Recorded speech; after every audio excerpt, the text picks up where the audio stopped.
മഹാവിഷ്ണുവിന് ഏറ്റവും പ്രിയപ്പെട്ട മാസമാണ് വൈശാഖ പുണ്യമാസം.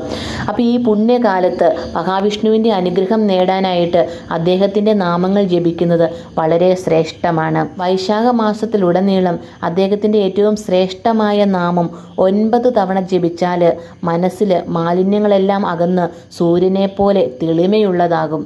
അപ്പോൾ അദ്ദേഹത്തിൻ്റെ ഈ നാമം എല്ലാ ദിവസവും രാവിലെയും വൈകുന്നേരവും 9 തവണ ജപിക്കുന്നത് വളരെ ശ്രേഷ്ഠമാണ്. മഹാവിഷ്ണുവിൻ്റെ അനുഗ്രഹം ഈ പുണ്യമാസത്തിൽ നമുക്ക് ലഭിക്കുകയാണ് എങ്കിൽ അടുത്ത ഒരു വർഷത്തേക്ക് നമ്മുടെ ജീവിതത്തിൽ എല്ലാ സൗഭാഗ്യങ്ങളും വന്നു തേടും. അതേപോലെ തന്നെ നമ്മൾ ആഗ്രഹിച്ച ഏത് കാര്യവും നമുക്ക് നടത്തിയെടുക്കാനായിട്ട് സാധിക്കും. അപ്പോൾ ഈ പുണ്യമാസത്തിൽ നമുക്ക് കിട്ടുന്ന അനുഗ്രഹം എന്ന് പറയുന്നത് ഇരട്ടി ഫലമാണ്. നമ്മുടെ പ്രാർത്ഥനയ്ക്ക് ഇരട്ടി ഫലമാണ്. അപ്പോൾ ആ മഹാവിഷ്ണുവിൻ്റെ അനുഗ്രഹത്തിനായിട്ട് കലിയുഗത്തിലെ ഏറ്റവും ശക്തിയേറിയ ഹരേ രാമ എന്ന നാമം നമ്മൾ നിത്യവും ജപിക്കേണ്ടതായിട്ടുണ്ട്. ഹരേ രാമ രാമ രാമ ഹരേ ഹരേ, ഹരേ കൃഷ്ണ കൃഷ്ണ കൃഷ്ണ ഹരേ ഹരേ.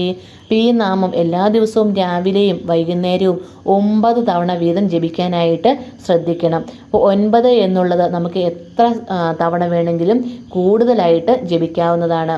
അത് 108, 1008, 10008 ഒക്കെ ജപിക്കുകയാണെങ്കിൽ അത്രയേറെ ശ്രേഷ്ഠതയാണ്. ഞാനീ പറഞ്ഞത് ഏറ്റവും കുറഞ്ഞ ഒരു സംഖ്യയാണ്. 9 തവണയെങ്കിലും നമ്മൾ ഈ ഒരു നാമം എല്ലാ ദിവസവും രാവിലെയും വൈകുന്നേരവും ഈ പുണ്യകാലത്തിൽ ജപിച്ചിരിക്കണം. അങ്ങനെയാണെങ്കിൽ നമ്മുടെ ജീവിതത്തിൽ സകല സൗഭാഗ്യങ്ങളും വന്നു ചേരും. എല്ലാ ആളുകൾക്കും മഹാവിഷ്ണുവിൻ്റെ അനുഗ്രഹം ഉണ്ടാകട്ടെ എന്ന് പ്രാർത്ഥിച്ചുകൊണ്ട് നമുക്ക് വീണ്ടും കാണാം. നന്ദി.